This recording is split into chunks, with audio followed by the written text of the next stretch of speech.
I'm not really sure what to call it. The truth about a healthy lifestyle. One of the things being, though, this was the other title I had picked out, but it's too long. And it was, a healthy lifestyle is no guarantee that you will never have health problems, that you'll never have to deal with illness or other underlying issues. And here's why. I bring this up because somebody was sharing with me on my natural hair care video about how they've been losing their hair in patches, sounded like it was right here, and their scalp's been really pink. They say it comes and goes. It has been doing this for a few years. And I simply said, and this person was wanting help, like, how can I get my hair to grow back? Well, by the description to me, that sounds like there's some kind of underlying issue. It's not about the hair itself or the scalp. It's about something else going on inside the body. And I kind of got the feeling the person might have been a little bit offended. And we do tend to get that way when we like to think that we're really healthy and we take really good care of ourselves. But unfortunately, no matter how well we try to care for ourselves, we try to eat right, we make our own medications, out of herbs, and, we try to, grow our own food. None of it is an absolute 100% guarantee that you'll never have to face health issues. And so, like, whatever she's going through, it could be that she's lacking certain nutrients due to the fact that she's on a plant-based diet, and she has been for several years. Sometimes plant-based diets can be great for short term, but for long term, they can cause a lot of serious health issues in a lot of people. No matter how strict and no matter how good a person is about making sure they're getting all their nutrients in other ways, there still is going to be something lacking that maybe you need. Maybe somebody else doesn't need it as much, but maybe you need, or you need specifically during a certain time of your life. Especially us women, our bodies are changing all the time as we get older. They're changing all the time. We're going through all these different changes from the time we go through puberty all the way through, and then we have babies, and then we go through menopause. And even after that, there's this constant changes our bodies are going through. So we're always having to readjust to the changes that we have. And so trying to stick to the same, especially if it's a diet that is eliminating a whole food group or is only relying on one food group, sometimes it's time to change. And that could have been healthy for you for a time, but it might not be anymore. Or the other thing is that no matter how healthy, no matter how good you are at taking good care of yourself, getting good, clean water, drinking plenty of good, clean water, eating as much stuff from your own organically grown produce and your own meat animals and dairy animals and so on and so forth, there are always going to be things that you cannot control. Look right there. Tina says, 13 years of plant-based diet. I lost hair, muscle mass, and it destroyed my gut. This is the common scenario I have heard over and over and over again. But it's not just the plant-based diet. Sometimes people need to do that for a time. And I know for some people, it's a moral issue. They feel that, they don't want to eat animals, and that's fine. We're all entitled to our opinions and stuff on that, and that's fine. I do truly believe, as one who's been a vegetarian for a time and a vegan for a couple times, and then went vegan again for a short period of time.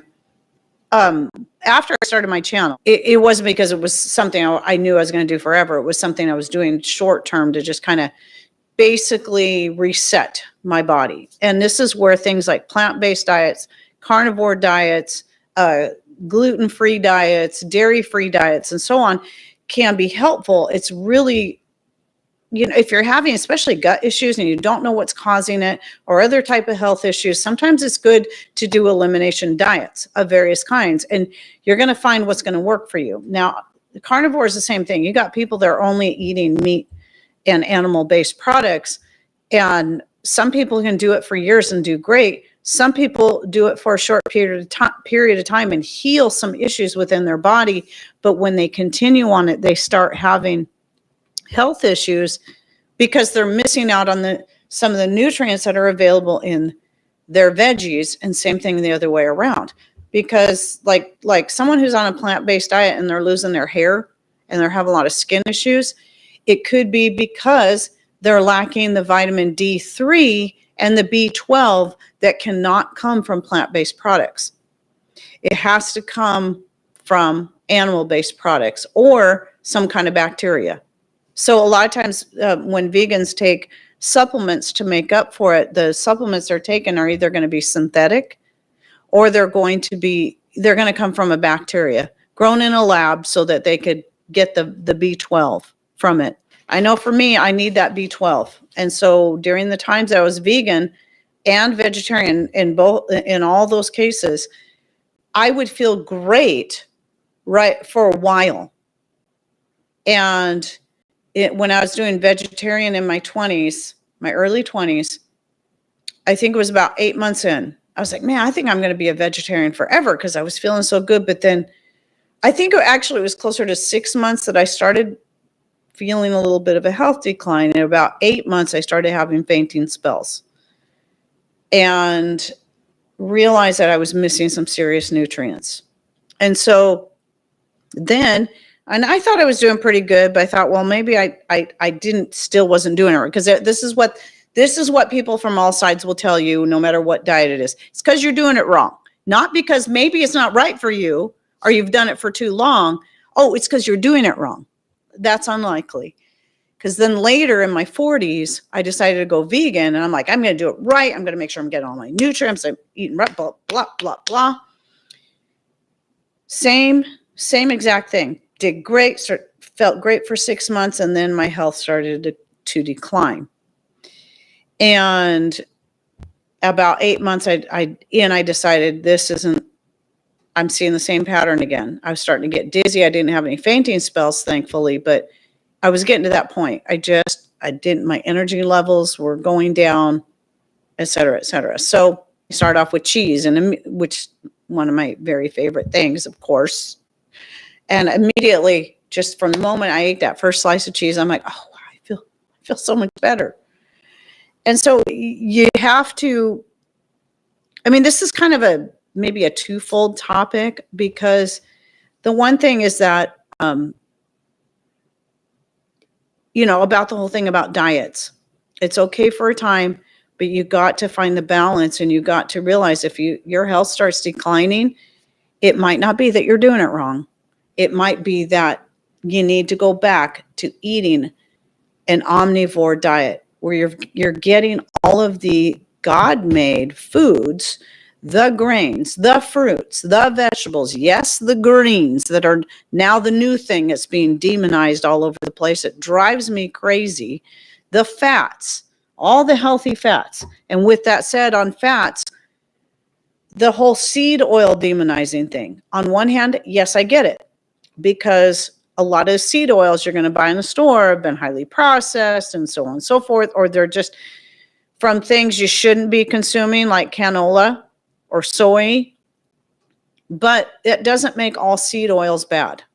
When we're talking, things that are properly extracted, grown, etc., you're talking about, you can still have good, healthy food and have something from all food groups.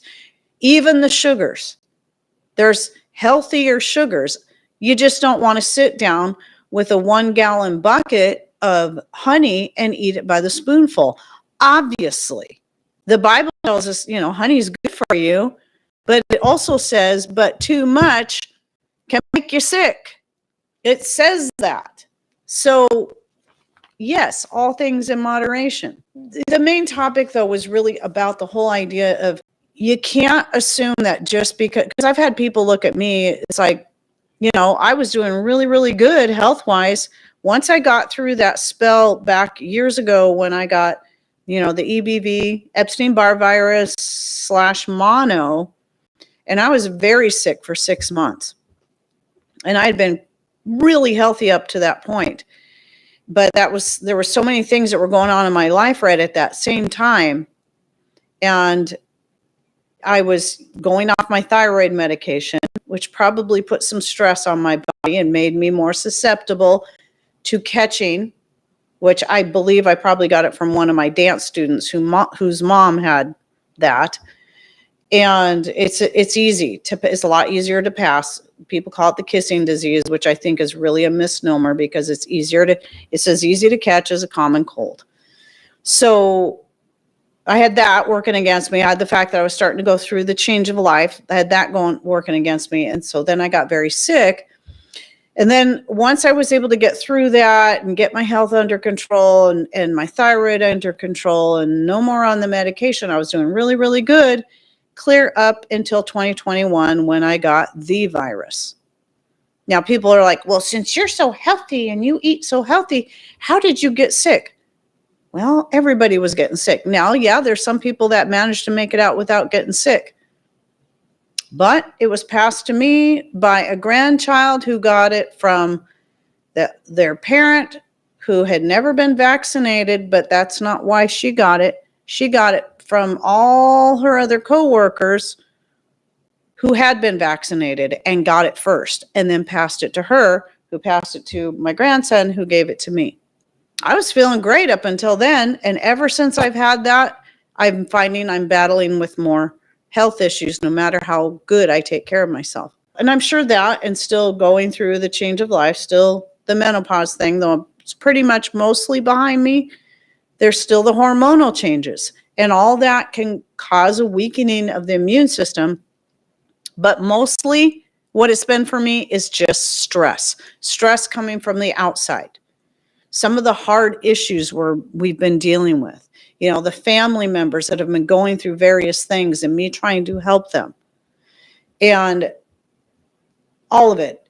That's why I was losing my hair. I'm positive that's why I lost so much hair. Thankfully, that's finally stopped. Things are starting to smooth out a little bit, but the constant stress and worry that I know I shouldn't worry, but I'm human and I still find myself worrying, even though I try really hard to just let it go, put it in God's hands, all the things, be it our finances, be it their family members, be it whatever, and just let it go. And I am getting better about it again. And that I think is part of the reasons why some of my stress levels have gone down. But yes, stress is another factor. So you may not always have full control over the kind of stress you're going to be put under. If you lose a family member, or even if it's a happy thing, you got a family member getting married, like a daughter, a son getting married, that can be stressful. Or you're getting married, that can be stressful, even if it's a happy time. It still adds a certain amount of extra stress onto the body that can cause you to be more susceptible to getting sick. So just because you think you have it all figured out health-wise, you're eating right and all that, doesn't mean you're not ever going to get sick or not ever have underlying issues that could crop up. I think I see this because people need to be realistic about everything, and also coming back to that whole, don't assume just because this plant-based diet, this carnivore diet, this gluten-free diet, this dairy-free diet, this sugar-free diet, the fat-free diet has made you feel really good for even years. If all of a sudden you're having some changes that are not right, and you're losing your hair and your skin is breaking out, or you're getting rashes, or you can't sleep, or you're having digestive issues, something needs to be fixed within the body, and you got to find out what that is. And it doesn't mean you failed, because we live in a world where there's so much imperfection around us. You've got toxins in your air. You can't control that. You can hole yourself up in the house all day with a air purifier, but you need to get out in the sun. You need to get outside.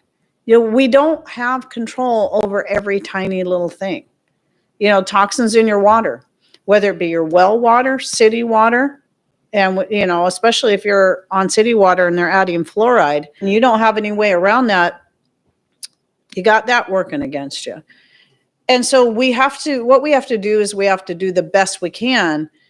And our bodies are intelligent and self-healing. So even with all the negativity of these other things that we're exposed to, we can still be in a lot better place by eating right and taking good care of ourselves than we would otherwise. So I don't mean to say this like, because I don't want people to take this like, well, see, even healthy people get sick. Why should I bother trying? I'll just go ahead and eat whatever I want and drink whatever I want.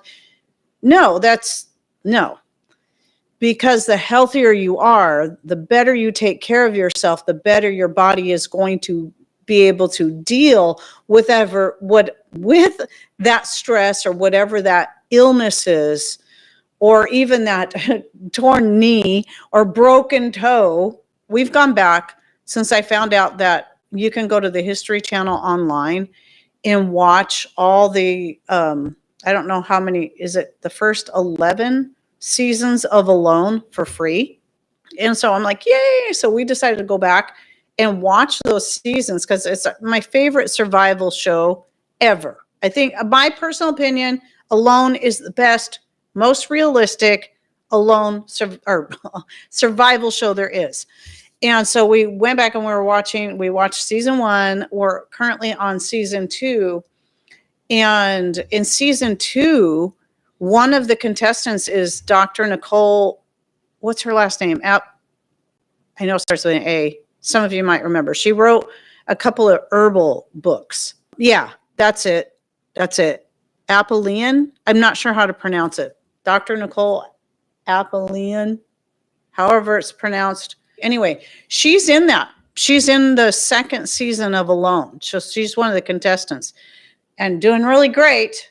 And she made it a point to say in there, as you know, she knows the healing herbs. That was great. She found the yarrow growing wild. She found plantain growing wild and was going on about that. And I'm like, oh, so cool. Because these are things obviously I grow and collect and dry and put up. Anyway, she had a gill net and she was catching a lot of salmon. She was doing really good with the salmon, catching the salmon. So she's just like, and they were big ones. And so she was feasting on the salmon, feasting on the salmon.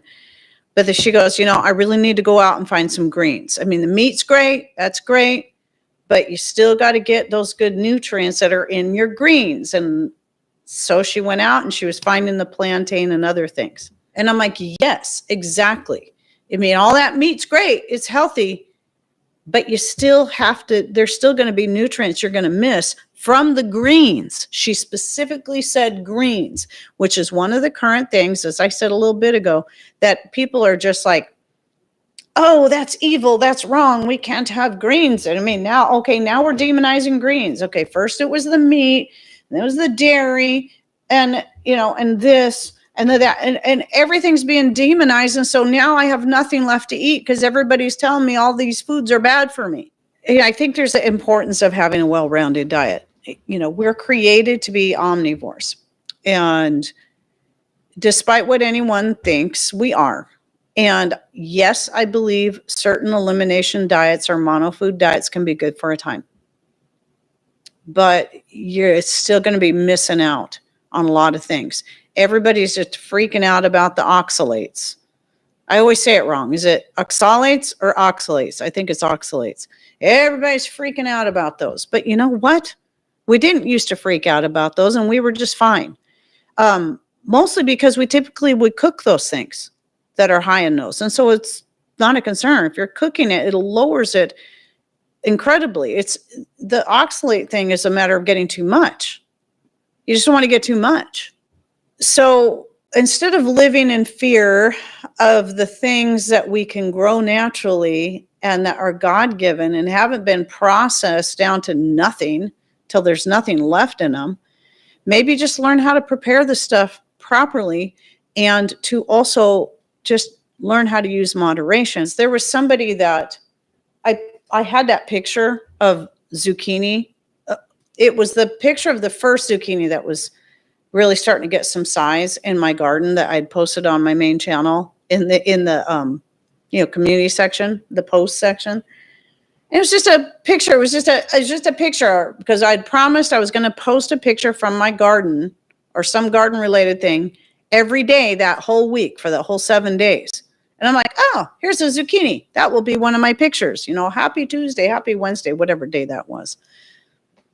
And somebody says they were trying to be nice about it.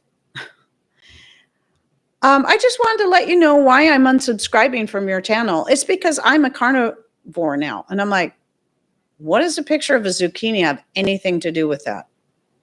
Oh, you can't follow me anymore because I eat vegetables and meat? Just like some of the vegans that are like, I'm not going to follow you because I'm a vegan.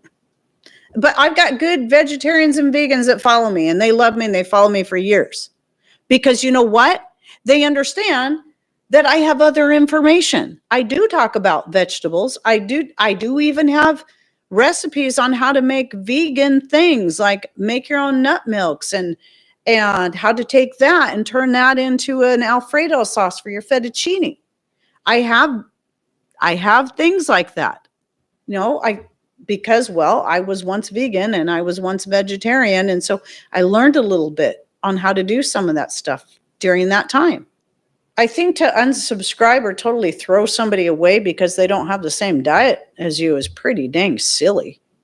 And what's going to happen when you realize that though the carnivore diet is really good for you right now, maybe a year from now, maybe 10 years from now, you realize, gosh, I was really lacking in certain minerals that can only be found in the greens that I stopped eating because I was taught that they were really bad for me.